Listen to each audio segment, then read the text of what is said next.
sou Linha Alves, né? Sou professora do IAC, do Instituto de Humanidades, Arte e Ciência, aqui na UFBA, e também sou professora do Programa de Pós-Graduação em Ensino, Filosofia e História da Ciência, também aqui na UFBA, vinculada à FACET. E esse ano nós estamos iniciando a segunda temporada do documentário Ciência, Tecnologia e Cultura. Esse documentário ele é financiado pelo CNPq, através do projeto com o mesmo nome, né, Ciência, Tecnologia e Cultura, delineando novas práticas de ensinar e aprender ciência com a mediação e produção de documentários. O documentário também está vinculado ao projeto Educação Colaborativa em Ação Nordeste, o Educa Nordeste, né, que é coordenado pela professora Andréa Oliveira, vinculado ao programa de pós-graduação em Ensino, Filosofia e História da Ciência. E nessa temporada nós vamos fazer episódios especiais, documentário especial, né, sobre as mulheres na ciência. Então nós convidamos professoras e pesquisadoras que estão vinculadas ao programa que eu acabei de relacionar e outras pesquisadoras também de outros programas que vão estar aqui partilhando as suas histórias, as suas inspiradoras trajetórias na busca do processo de construção do conhecimento e na prática delas, não só em práticas investigativas, mas de formação de professores. São histórias extremamente motivantes e incentivadoras que nos mobilizam e indicam quanto essas mulheres são desbravadoras e guerreiras, né, numa história onde, na maioria das vezes, as mulheres não têm muito lugar, especialmente na academia. Claro que isso mudou nos últimos anos, mas a gente ainda encontra um número bastante reduzido de mulheres nas áreas vinculadas às ciências, né? As ciências da natureza, as ciências físicas. Então, por isso, eu convido vocês todos a virem assistir o nosso documentário, a compartilhar os nossos episódios, a comentar esses episódios. Vem com a gente!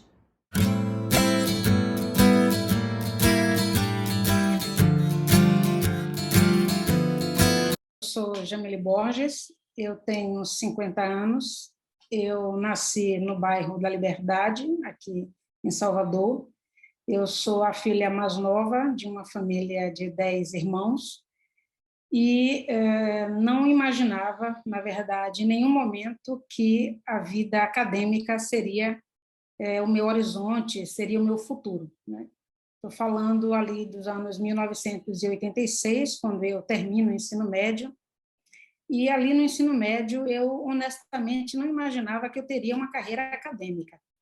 Então, eu quero aqui hoje, nessa conversa, fazer referência a algumas mulheres que foram fundamentais para essas escolhas, inclusive para definir marcos nessa minha trajetória. Então, ali eu conheci uma professora, a professora Sônia Deveza Carreira, que era professora de Sociologia no Colégio Estadual Duque de Caxias, e foi com ela que eu entendi, né, os fundamentos, o que era que significava ser uma socióloga, o que era que significava fazer um curso de sociologia. Então, em 1987, eu faço vestibular para a Universidade Federal da Bahia e fui aprovada no curso de Ciências Sociais. E ali no curso de Ciências Sociais é que eu, de fato, então, eu me encontro, eu me reconheço e eu tomo gosto pela vida universitária e pela vida acadêmica. São duas coisas distintas, né, embora pareçam similares, né?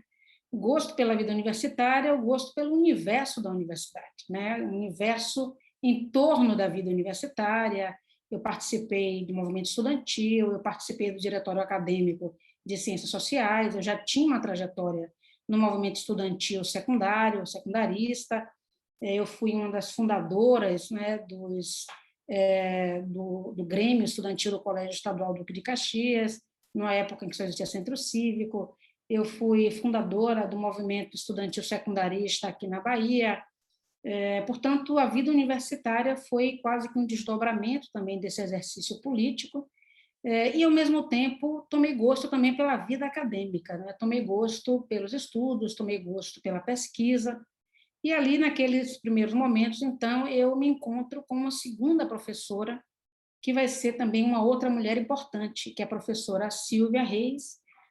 A professora Silvia Reis Maia, era professora de Sociologia Rural. Sociologia Rural não era exatamente, digamos, o meu ponto de encontro na vida, mas era uma oportunidade de fazer pesquisa com uma bolsa de iniciação científica. E ali eu vou, então, fazer pesquisa e conhecer, né, digamos, um pouco do que a gente chama de um Brasil profundo, né? Então, eu vou conhecer uma parte da Bahia, desenvolvendo pesquisas a pedido da Embrapa, a pedido das agências de agropecuária, a pedido do Ministério da Agricultura, e passo alguns anos fazendo isso. Paralelamente, no curso de Ciências Sociais, eu vou desenvolver projetos de pesquisa também com outras professoras, então eu quero fazer referência a 3 mulheres que foram muito importantes nessa minha formação na graduação, a professora Silvia Maia, a professora Maria Rosária do Carvalho e a professora Nádia Castro, professora de Sociologia, Teoria Sociológica Marxista. Então, essas 3 mulheres foram mulheres importantes porque elas dão um direcionamento para os meus trabalhos, né? Elas dão um direcionamento para a minha trajetória intelectual, embora eu sou uma pessoa que sempre tive muitos desejos, muitos interesses intelectuais, então eu transitei entre antropologia cultural, entre sociologia rural, entre antropologia indígena, e até um momento em que eu encontro um colega, professor Lívio Sansoni, que cria um grupo chamado Socioantropologia da Música na Bahia. Nesse projeto, eu me aproximo desse projeto e acabo por desenvolver um trabalho de conclusão de curso, a minha monografia sobre música. Então, eu faço um trabalho sobre a música erudita, né? Discutindo um pouco da perspectiva de Bourdieu, discutindo a perspectiva de classe, discutindo o gosto de classe, estilos de vida na Bahia, numa era que era o auge da música axé, ali já no final dos anos 80, início dos anos 90.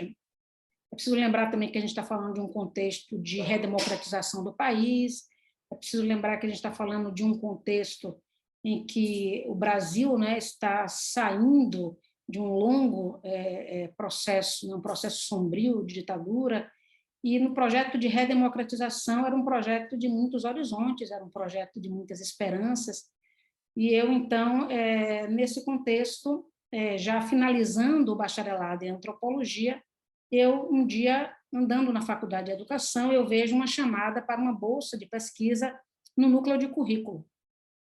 E aí acontece, né, uma espécie de, eu chamo de um turning point da minha vida, né, um ponto de inflexão, onde eu encontro uma outra mulher que vai ser fundamental, que é a professora Terezinha Frosburger. E a professora Terezinha coordenava o NEPEC, né, que era o Núcleo de Estudos e Pesquisa em Currículo.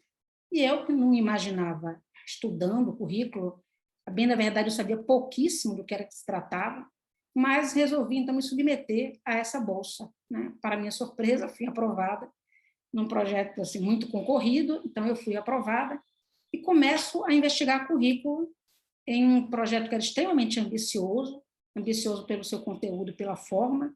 Era um projeto para investigar a produção teórica no Brasil em 10 revistas especializadas sobre as categorias currículo, trabalho e construção do conhecimento, numa metodologia extremamente inovadora. Então, eu me envolvo com isso e passo a entender que parte daquela literatura que eu tinha, né, que eu dominava no campo da sociologia e da antropologia, estava mais próxima de currículo do que eu imaginava. Embora, na Escola de Filosofia e Ciências Humanas, nós não falássemos dos educadores ou dos sociólogos da educação, né, daqueles que estavam no campo da chamada ciência da educação. A educação não tinha, digamos, um estatuto de cientificidade.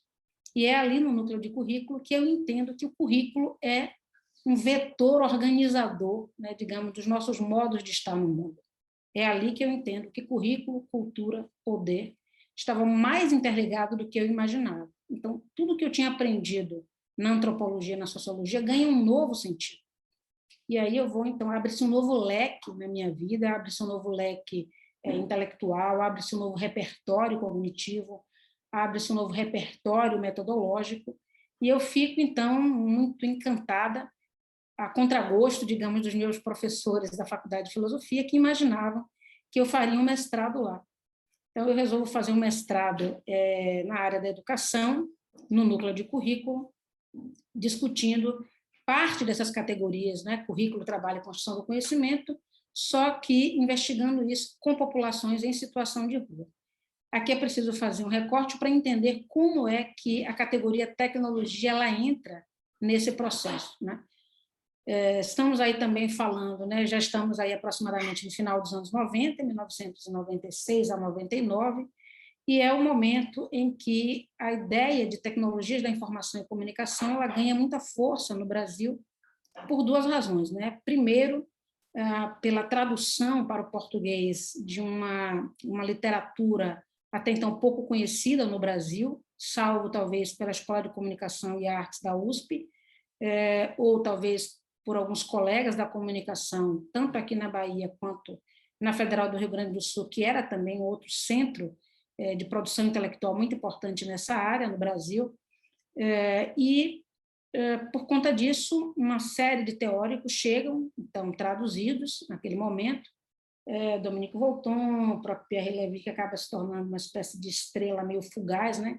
Aparece, depois desaparece com a mesma velocidade, né? Estamos falando aí de autores como o próprio Eugênio Trivinho, Ciro Marcondes Filho, uma série de intelectuais que vão se tornar muito importantes. E quero também dizer que, naquele primeiro momento, talvez naquela primeira leva, né, de teóricos, havia pouco nenhuma mulher, havia pouco nenhuma referência a mulheres intelectuais no campo, né, na discussão da área de CTS, né, Ciência, Tecnologia e Sociedade, muito menos ainda mulheres negras, né? Eu lembro de um evento que eu fui em Brasília, já alguns anos depois, um evento na CAPES para discutir o programa Pró-Licenciatura, mais à frente eu vou falar um pouco dele, e numa sala de 300 e poucas pessoas, éramos 4 mulheres e a única mulher negra era eu.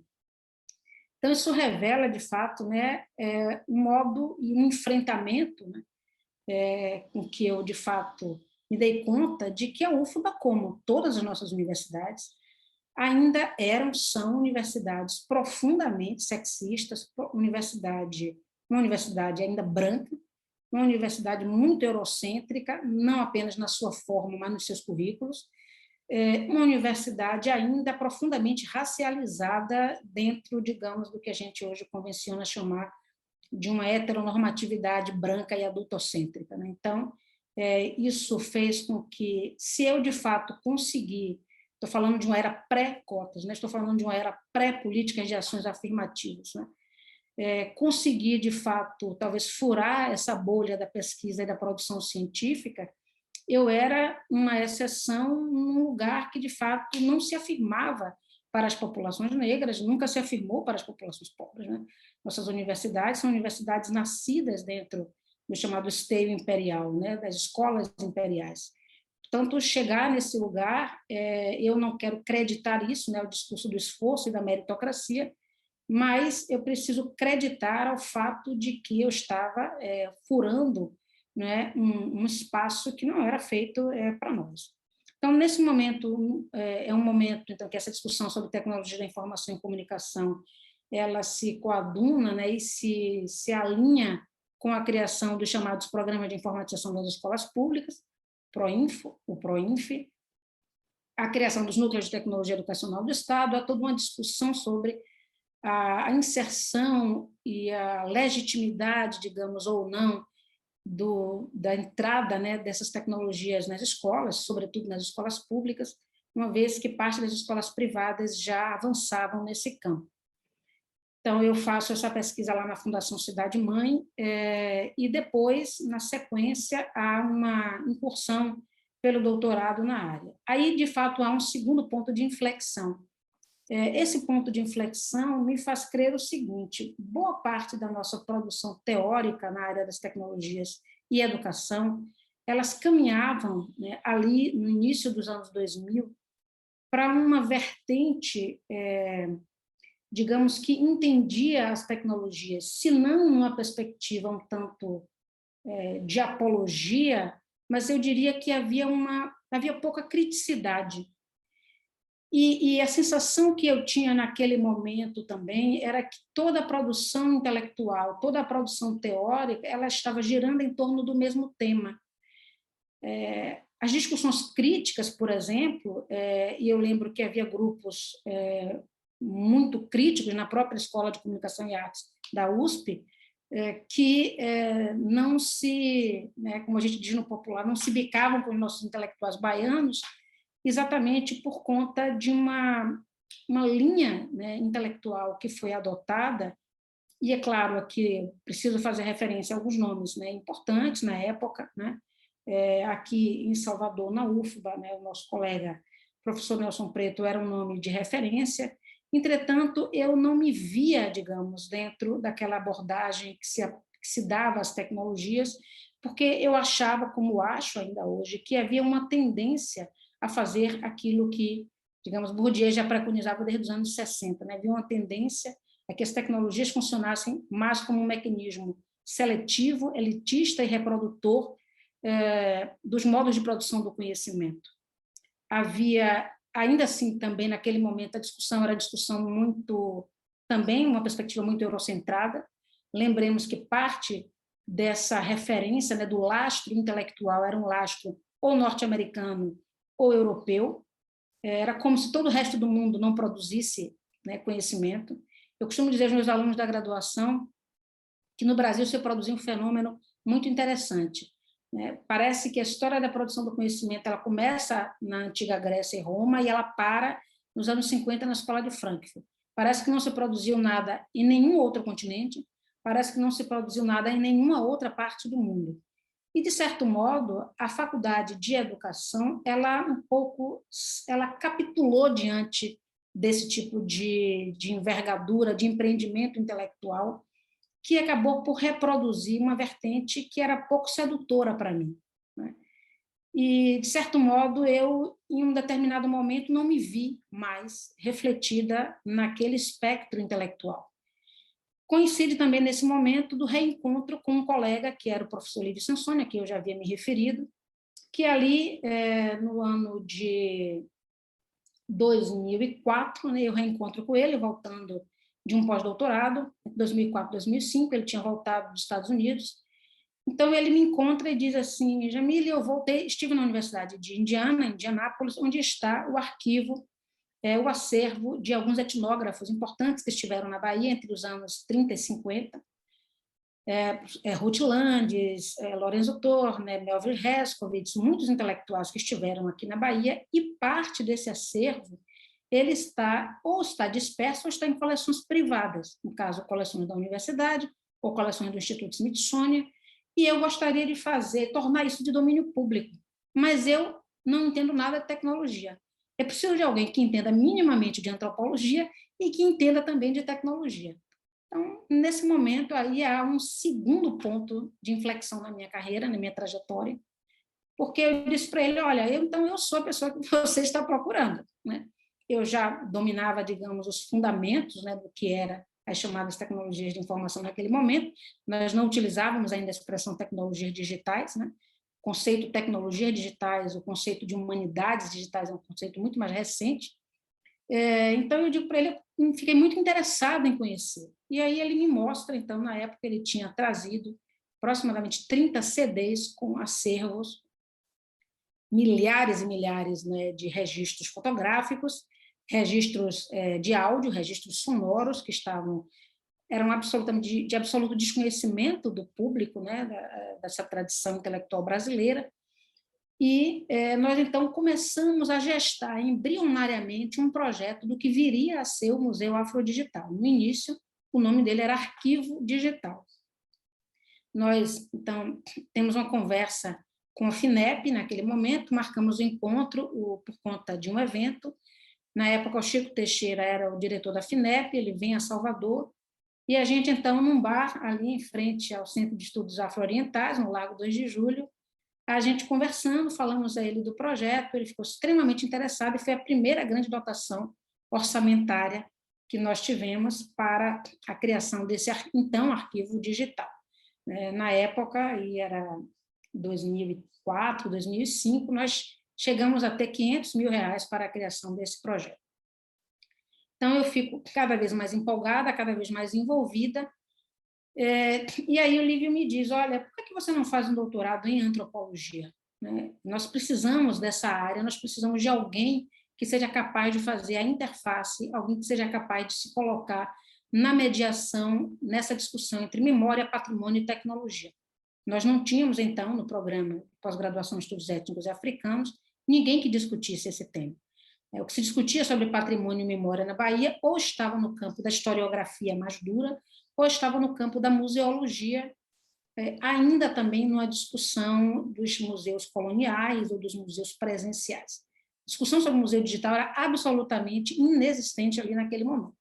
Então, eu vi ali duas coisas. Eu vi, primeiro, um flanco aberto que ninguém dominava, que ninguém conhecia, e eu me vi tão seduzida novamente por um objeto de investigação, por um objeto de pesquisa que me fez brilhar os olhos.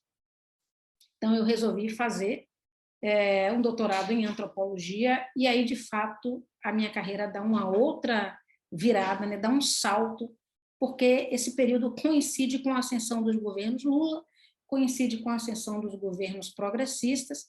Então, eu vou fazer um doutorado na área de estudos étnicos africanos, um programa jovem, um programa que foi criado em 2005, portanto, é um dos programas mais jovens da UFBA, mas um programa que se torna o primeiro programa do Brasil, salvo engano, o primeiro programa da América Latina a discutir estudos étnicos e africanos, e que precisava de alguém para produzir essa reflexão. Então, eu vou com um projeto de pesquisa discutindo o trato com as memórias das populações afro-brasileiras e afrodiaspóricas a partir de um estudo comparativo entre dois museus. O nosso museu brasileiro, né, presencial, físico, que é o Museu Afro-Brasil, o Museu Afro-Brasil de São Paulo, né, criado, coordenado pelo Emanuel Araújo, e o Museu Afro-Brasileiro aqui da UFBA, que faz parte do sistema de museus universitários da UFBA, e faço um estudo comparativo com o primeiro museu digital americano, que é o Museu Joseph do Sable, em homenagem a um dos pais fundadores da cidade de Chicago, um homem negro,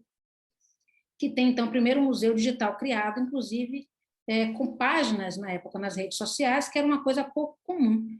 Né? O Museu Joseph do Sable tinha uma profunda atuação nas redes, tinha uma página no Facebook e tinha o seu próprio museu. Tinha um museu físico, mas tinha a sua versão digital. Então, esse projeto é um projeto pioneiro, inovador, não existia nenhuma outra tese nessa área, né? Eu tive que, basicamente, produzir uma bibliografia, porque não existia literatura na área, a pouca literatura que existia estava em francês ou em inglês, e, portanto, essa tese vai se tornar uma tese pioneira nesse campo, e o projeto vai se desenvolvendo, e mais à frente eu vou falar um pouco dos projetos de pesquisa, que acabam sendo, digamos, orbitando em torno desse projeto maior, que é o projeto que se torna, então, o Museu Afrodigital da Memória Africana e Afro-Brasileira. Então, essa é, digamos, a primeira parte desse tour, e que vai, então, para, digamos, para coroar, né, ao longo desse período, entre a entrada na UFBA e o doutorado, né, eu faço 3 concursos, sou aprovada nos 3 concursos. Meu primeiro concurso é para a Universidade do Estado da Bahia, campus de Conceição do Coité, trabalhando com teoria sociológica geral, que para mim foi muito interessante, porque a UNEB foi a minha primeira casa, foi quem me deu meu primeiro emprego como professora pública, né? No ano passado eu fiz 20 anos de docência no magistério superior, mas o trabalho com teoria sociológica geral, de certo modo, me dispersava dos meus interesses de pesquisa. Então, daí a 3 anos aparece um novo concurso para o Departamento de Educação na Universidade Estadual de Feira de Santana, eu faço um outro concurso, fico lá mais 3 anos, até que em 2004 abri o concurso para a UFBA, então eu venho para a UFBA e é onde eu estou até então. E assim eu fecho esse primeiro bloco.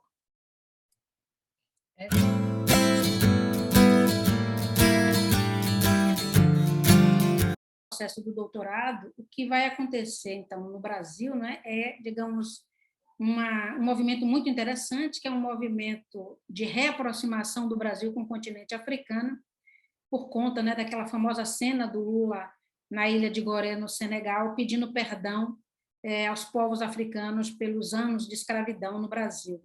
Então, esse momento é um momento muito importante, na verdade, para a história brasileira, é um momento importante para a história do pensamento intelectual brasileiro. O Gilberto Gil, então, era o ministro da Cultura, e a gente vai ter aí vários projetos, né, de parceria com o continente africano. Então, eu começo a participar de um projeto, um edital chamado Proáfrica, que era um edital desenvolvido pelo CNPq, pelo Ministério da Ciência e Tecnologia, pela Agência Brasileira de Cooperação, ligada ao Itamaraty, né? Então, era uma série de missões de trabalho. É importante destacar isso, porque o Brasil sempre teve muita tradição de fazer transferência de tecnologia com outros países, mas essas transferências se davam em áreas muito específicas, né? Eram, sobretudo, a área da agricultura e a área da saúde, tecnologia e saúde. A área das humanidades praticamente não assistia ou não participava desses projetos de transferência de tecnologia. Então, nós nos habilitamos ao edital ProAfrica, nós fomos selecionados e nós, então, realizamos um projeto, que também foi um projeto bastante pioneiro, inovador, que era um projeto de treinamento e formação de técnicos, historiadores e museólogos dos arquivos históricos dos chamados países do PALOP, né, os países de língua portuguesa, para trabalhar com o tema da preservação, conservação e longevidade digital de acervos históricos. Essa era uma área também inexistente. Por isso que eu disse um pouco antes, né, que eu vi ali um flanco, né, uma área que não tinha ninguém falando sobre isso, nem fazendo isso. Eu me preparei para isso, além da leitura, do investimento na formação do doutorado, eu fiz um curso no Arquivo Nacional, no Rio de Janeiro, e na Fundação Biblioteca Nacional, um curso sobre conservação e conservação digital e longevidade digital de acervos históricos. Um curso que, infelizmente, depois não houve continuidade, por várias razões que nós sabemos, né, de descontinuidade política. Então, eu fiz esse curso e fui para Angola, Moçambique, Cabo Verde, Guiné-Bissau. Tivemos também depois algumas parcerias com Joanesburgo, na África do Sul, e nessas instituições, né, digamos, países jovens, né, países que se tornaram independentes depois dos anos 1970, né, do período pós-colonial, portanto, eram países ainda muito jovens, com universidades muito jovens também. Parte dos arquivos históricos nesses países estão diretamente ligados às universidades, isso é uma coisa curiosa, isso não acontece no Brasil, portanto, era um outro mecanismo diferente, né, para operacionalizar, mas que, de certo modo, facilitava para a gente, porque o acordo passava a ser entre instituições acadêmicas. Então, nós fizemos acordos, através da assessoria internacional da UFBA, com as universidades locais e, portanto, por extensão, com os arquivos históricos. Então, eu fui para lá desde 2010 até 2016, até pouco antes do golpe, foram aproximadamente 8 missões de trabalho nesses países, né? Então, eu ficava lá aproximadamente, cada missão era em torno de 15 dias, né? Eu ia, voltava, ficava mais 15 dias. Depois, nós trouxemos parte desses técnicos para o Brasil, né? Então, a transferência de tecnologia ela se dava um pouco nesse fluxo-refluxo, eles vieram para o Brasil, e aqui no Brasil eu acompanhei a formação deles também na Biblioteca Nacional, no Arquivo Nacional do Rio, e fizemos aqui na Bahia, no nosso sistema interno de museus, e nos arquivos públicos aqui do Estado e do município. Então, eles conheceram nossos arquivos, conheceram os nossos processos de preservação e de conservação. Isso foi muito importante, porque isso permitiu, inclusive, a troca e intercâmbio de acervos. Então, eu tive acesso, por exemplo, a acervos extremamente, digamos, crus, né, que foram, por exemplo, cedidos pela Frente de Libertação de Moçambique, que é o partido que está no governo, que cedeu à universidade. Então, tinha basicamente um prédio inteiro de arquivos em caixas, esperando, aguardando ser tratado, né? Há uma série dessas coisas se repetiram mais ou menos nas outras instituições, nas outras universidades. Então, a partir dali, eu passo aproximadamente a década, né, entre 2010 e 2020, o meu trabalho, né, ele se desdobra em 3 ou 4 linhas de pesquisa, né? Uma pesquisa que era essa pesquisa, digamos, de formação e treinamento na área de preservação, conservação e longevidade digital, né? Isso virou, inclusive, algumas publicações que nós organizamos aqui no grupo. Uma outra linha de trabalho é especificamente sobre a ética e o trato com acervos de populações subalternizadas, então, acervos de populações que foram escravizadas, acervos de populações, né, resultantes do tráfico transatlântico. Então, esse é um segundo eixo de pesquisa. E o terceiro eixo de pesquisa é pensar especificamente o conceito, o arcabouço intelectual em torno da ideia de museus digitais. O que são museus digitais, o que significa pensar digitalidade, patrimônio e memória. Então, isso vai acontecer ao longo dessa década. Uma vez que eu concluo o doutorado, eu me associo como professora, primeiro como professora colaboradora, depois como professora permanente nesse programa de pós-graduação de estudos étnicos e africanos. Fico por 2 mandatos depois, me torno permanente como vice-coordenadora. Em 2019, eu fui eleita para o biênio 2019-2021, agora em julho se encerra o meu mandato, como coordenadora desse programa de pós-graduação, que é o primeiro mais antigo, né? O primeiro programa nessa área, é o mais antigo porque ele acaba sendo um programa pioneiro, é um programa que se estrutura dentro, né, de uma perspectiva que a gente chama de diálogo sul-sul. Então, a gente trabalha prioritariamente, primordialmente, com projetos de internacionalização, intercâmbio com estudantes do continente africano, da Ásia, da Índia, mas também da América Latina. Os nossos convênios, as nossas parcerias são prioritariamente com esses países, né? Nós tivemos, né, eu tive a oportunidade de trabalhar diretamente lá na Guiné-Bissau com a nossa embaixada, né, fortalecendo os acordos, né, do PEC-G e o PEC-PG, que era aquele programa de estudante convênio para graduação e para pós-graduação. Trouxemos inúmeros estudantes da Guiné-Bissau, de Cabo Verde, para estudarem aqui na UFBA. Mandamos vários estudantes para lá também, para esses países. Ao longo desse período também, eu sou convidada a coordenar, junto com o colega professor Lívio Sansoni, a Escola Doutoral Fábrica de Ideias, que é também um projeto absolutamente pioneiro. Eu não tenho registro de outro projeto de escola de altos estudos e formação doutoral na modalidade que essa escola existe. Essa escola, então, ela foi criada em 2001, ela tem 20 anos, ela foi criada no Rio, na Cândido Mendes. Quando esse professor vem para a Bahia, concursado na UFBA, então ele traz a Escola Fábrica de Ideias, e aqui na UFBA, então, eu me aproximo do grupo e acabo me tornando também coordenadora dessa escola. Essa é uma escola que, ao longo desses anos, né, todos os anos a gente realiza uma edição temática. Ela acontece ali sempre por volta de julho, agosto, por conta do período das férias, né, no chamado Norte do Mundo. Então, é uma possibilidade de que essas pessoas possam se deslocar para o Brasil. Nós realizávamos primordialmente na Bahia. Depois entendemos que não dava para falar em Sul-Sul, não dava para falar em descolonização, se nós não conseguíssemos levar também essa escola onde as pessoas têm mais dificuldade de se deslocar pela extensão continental desse país.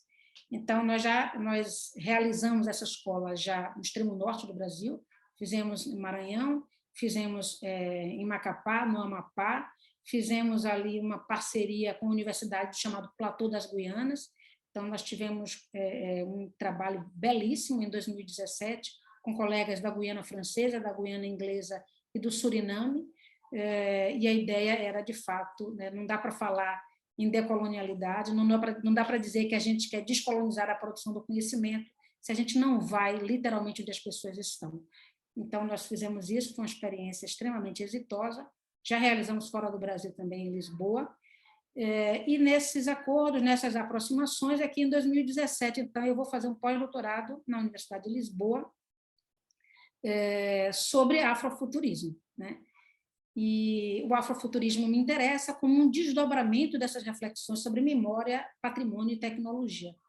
Então, afrofuturismo é um conceito também novo, é um conceito que, no Brasil, ele também não tinha nenhuma publicação. Vocês percebem, né, que eu gosto desses desafios, então não existia nenhuma leitura. A primeira leitura que eu faço sobre o termo afrofuturismo vem através de uma teórica chamada Elizabeth Freeman, uma intelectual, né, que se autodenomina como uma feminista chicana, e ela, então, escreve um artigo falando sobre crononormatividade, ou seja, regimes de tempo para pensar a relação da produção do conhecimento com algumas sociedades. Como algumas sociedades são lidas como primordialmente avançadas e civilizadas, e outras são sempre mantidas à margem do mundo, são sempre mantidas como ligadas a um passado atávico. Então, os povos africanos, né, eram lidos sempre como povos com ausência de futuro. Então, aquilo me interessou profundamente e eu, então, apresento um projeto para pensar a ideia de afrofuturismo em Portugal a partir das intervenções artísticas e intelectuais em Lisboa. Então, eu fico lá de 2017 a 2018. Só que, em lugar de fazer um projeto de pós-doutorado, digamos, convencional, né, convencionalismo definitivamente não é o meu forte, eu desenvolvi um plano de trabalho. Um plano de trabalho que incluía a Universidade de Lisboa, que incluía a Universidade de Madrid, que incluía a Universidade de Bayreuth, na Alemanha, e depois mais 4 meses de estágio pós-doutoral na Universidade de Mar del Plata, na Argentina, em contato com um grupo de pesquisa chamado Memória e Decolonialidade. Então, eu passo o ano de 2017 a 2018, né, circulando nessas universidades, fazendo trabalho, dando seminários, curso, pesquisa. E então, quando eu retorno, no final de 2018, é o momento, então, de retomar, né, de colocar parte dessa produção aí para circular. Então, eu organizei uma série de artigos, de publicações. Esse ano eu estou basicamente detida na organização de 2 livros, né? Um que vai reunir uma coletânea de ensaios meus na área de currículo, educação e tecnologia, vai se chamar Narrativas Curriculares, e um outro livro, que é esse livro que vai se chamar Museus do Colonial ao Digital, que vai ser também, digamos, esse apanhado de artigos, de ensaios e de textos sobre memória, patrimônio, tecnologia, digitalidade e humanidades digitais, né? Então, nesse terceiro ponto, né, o primeiro ponto de inflexão é aquele lá das ciências sociais, digamos, mais voltada para uma perspectiva da sociologia canônica, da sociologia rural. Depois, um segundo ponto de inflexão, que é com a educação. Depois vem esse terceiro ponto, que é com os museus e os museus digitais. E aí, a perspectiva de afrofuturismo, ela me leva a uma literatura em que eu percebo que aparece, então, um termo chamado algoritmos discriminatórios. Aparece o termo algoritmo de gênero e aparece o termo algocracia. Então, afrofuturismo, algocracia, como os algoritmos estão determinando novos mecanismos de preconceito, de discriminação racial.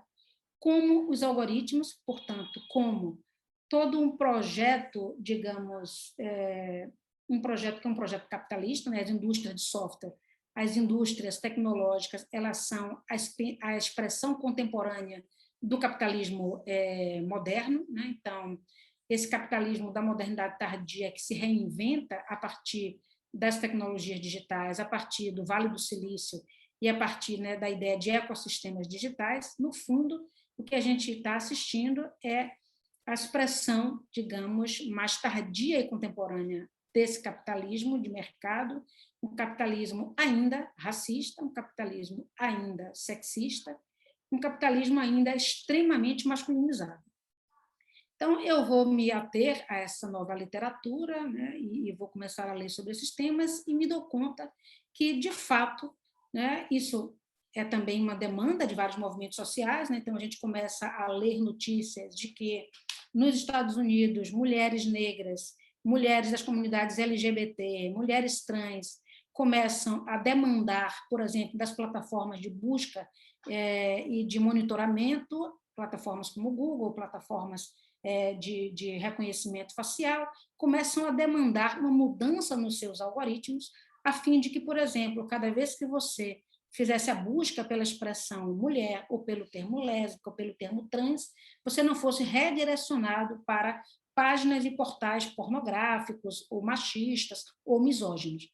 Então, essa explosão, embora pareça que esse tema, né, não está relacionada à discussão de patrimônio, de memória e tecnologia, está. Está porque o principal legado deste tempo será um legado que vai ficar marcado a partir da digitalidade, né? Então, digamos, a fotografia do nosso tempo histórico será a fotografia do digital. Quando nós olhamos para o passado e tentamos recompor o passado, nós vamos aos acervos, né, aos registros que estão lá nos arquivos, nas bibliotecas e nos museus. Daqui a 50, a 100 anos, quem quiser fazer a coleta do nosso tempo presente, ele vai ao digital. Então, entender como o digital expressa a diversidade do tempo presente é um elemento fundamental e, para mim, né, como antropóloga que nessa última década tenho me dedicado a essas reflexões sobre o campo das relações raciais, atravessadas, né, intersectadas, digamos, pela dimensão de classe, de gênero, mas, sobretudo, pelo vetor das tecnologias digitais, passou a ser, então, digamos, quase que uma espécie de nova obsessão para mim. Então, eu tenho falado muito sobre racismo, sobre datacracia, sobre algocracia, sobre como as tecnologias, mais uma vez, têm sido utilizadas para reforçar leituras atávicas, leituras que só reforçam as nossas assimetrias de cor, só reforçam as assimetrias raciais, só reforçam as assimetrias socioeconômicas, né? Então, eu tenho tomado, digamos, como uma nova obsessão essas reflexões, e aí as minhas novas pesquisas elas têm caminhado nesse sentido. Então, eu tenho orientado estudantes na Faculdade de Educação e aqui no Pós-Afro com temas que se articulam em torno desses eixos, né? Então, raça, racismo, memória, patrimônio, tecnologia, educação e tecnologia, cibercultura e racismo. Então, estamos pensando, né, também essas questões aí atravessadas pela ideia de um regime, né, de tempo, de uma economia governada pelos números. Nos diziam na escola, né, na educação básica, que os números não mentem, que a matemática ela é neutra. A gente hoje, mais do que nunca, sabe que os números mentem, que a matemática não é neutra. Esse regime de número, essas linhas de comando que hoje governam e orientam nossos modos de ser, estar e fazer na contemporaneidade, eles estão diretamente atravessados por quem fabrica, por quem digita essas linhas de comando, né? E a gente sabe que, em geral, são homens jovens, brancos, de classe média. Daí porque movimentos como a Liga da Justiça Algorítmica nos Estados Unidos, movimentos como justiça epistêmica e tecnológica, movimentos como movimentos pela recuperação, né, e combate a essas tecnologias de vigilância e monitoramento dos corpos e reconhecimento facial, precisa ser combatida, porque a gente sabe que, mais uma vez, são as populações pretas, periféricas, LGBTQIA+, que estão sendo alvo dessas políticas de controle, disciplinamento e monitoramento. Então, eu acho que aqui dá um bom panorama desse segundo bloco de coisas.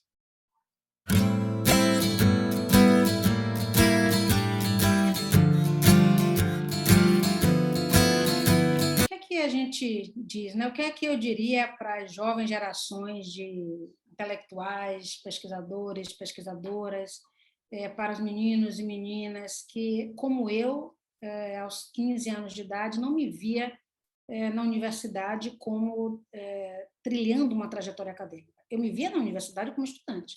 Era claro para mim que eu entraria na universidade porque eu sempre tive clareza que a única possibilidade para uma jovem negra, moradora de um bairro periférico, a única via de ascensão socioeconômica era através da educação. Então, isso para mim era muito claro. O horizonte da universidade era um horizonte claro, embora um tanto utópico, já que a maior parte dos meus colegas e contemporâneos tinham baixa inserção, ingresso nas universidades, sobretudo nas universidades públicas. Ainda assim, era claro para mim que eu estaria na universidade. O que não era claro, o que não era um horizonte, era que eu poderia me tornar, né, uma professora, doutora, uma intelectual, com uma trajetória, com uma possibilidade de viajar, né, sendo custeada para fazer pesquisa. Então, essas coisas, na verdade, hoje nós vivemos um momento político, hoje especificamente, né, não apenas em virtude da pandemia, mas em virtude do desmonte político, do desmonte do Estado, do desmonte das muitas políticas de promoção social que nós vínhamos tendo, né, colhendo já nesse processo, né, a partir dos anos 2000, acho que é importante perceber que a universidade é, sim, o nosso lugar. Todo lugar é o nosso lugar, né? Eu acho que é preciso reconhecer que nós somos herdeiros e herdeiras, né, de um legado, de uma trajetória intelectual, de figuras como Abdias do Nascimento, criador do Teatro Experimental do Negro, de figuras como Lélia Gonzalez, como Beatriz Nascimento, como Nilma Lino Gonçalves, como Petronília da Silva, como Kabengele Munanga. Nós somos herdeiros de uma tradição intelectual, de homens e mulheres negros e negras que não se furtaram ao debate, que não se furtaram ao desafio, né, que não se furtaram a furar as bolhas, né? Ruth de Souza, Léa Garcia, né? Nós, que durante muitos anos fomos subrepresentados na teledramaturgia, no cinema, no teatro, mas ainda assim nós resistimos, né? Há dois amigos que costumam dizer duas frases que eu acho que são muito interessantes, né? A primeira é que os nossos passos vêm de longe, né? Nós sobrevivemos a travessias transatlânticas, nós sobrevivemos a travessias oceânicas e ainda assim resistimos, né? Eu costumo dizer que as primeiras sociedades de alforria elas não apenas compravam, né, a carta de alforria dos escravos, né, elas alforriavam a possibilidade de esperança. Então, eu acho que nós somos herdeiras, né, dessas pessoas. E é uma outra frase, né, de um colega que ele costuma dizer o seguinte: o racismo não tira férias. Isso é fato. Nós ainda somos um país profundamente racista, basta ver, né, os números das populações carcerárias, basta ver as páginas policiais dos jornais, basta ver as redes digitais. Entretanto, isso não pode ser a marca dessa geração. Nós precisamos recuperar, de fato, né, esse legado, essa herança intelectual, essa herança de luta, essa herança política, e dizer para essa jovem geração que elas podem e merecem ser, né, o resultado visível dessa próxima geração. Elas deverão ser o resultado visível, né, de homens e mulheres que serão, né, e que estarão no legislativo, que estarão nas universidades, que estarão no cinema, que estarão na indústria do software e da tecnologia. Nós temos, a UFBA é uma das universidades mais antigas do Brasil, nós nunca tivemos um reitor, uma reitora negra. Tivemos poucas mulheres, salvo engano, acho que a professora Eliane e a professora Dora Leal Rosa, né, num conjunto, né, de mais de quase 70 anos da Universidade Federal da Bahia. Então, isso mostra que o caminho ele ainda é muito longo, mas esse caminho ele vem sendo, digamos, pavimentado por essas histórias, né? Histórias que têm deixado um legado de luta, mas também de esperança. Então, eu hoje, com 50 anos de idade, eu vejo que as minhas salas de aula estão cada vez mais enegrecidas, estão cada vez mais diversas, estão cada vez mais plurais. O fato de que ex-orientandos e orientandas meus, né, estão hoje ganhando prêmios como direção de cinema, estão ganhando prêmios na literatura, estão abrindo, né, frentes e fronteiras, desbravando o mundo. Isso é o melhor presente que a gente pode ter como intelectual público, né? É a possibilidade de fazer com que a nossa voz ecoe através dessas futuras gerações. Então, eu quero dizer a vocês: coragem, coragem, coragem.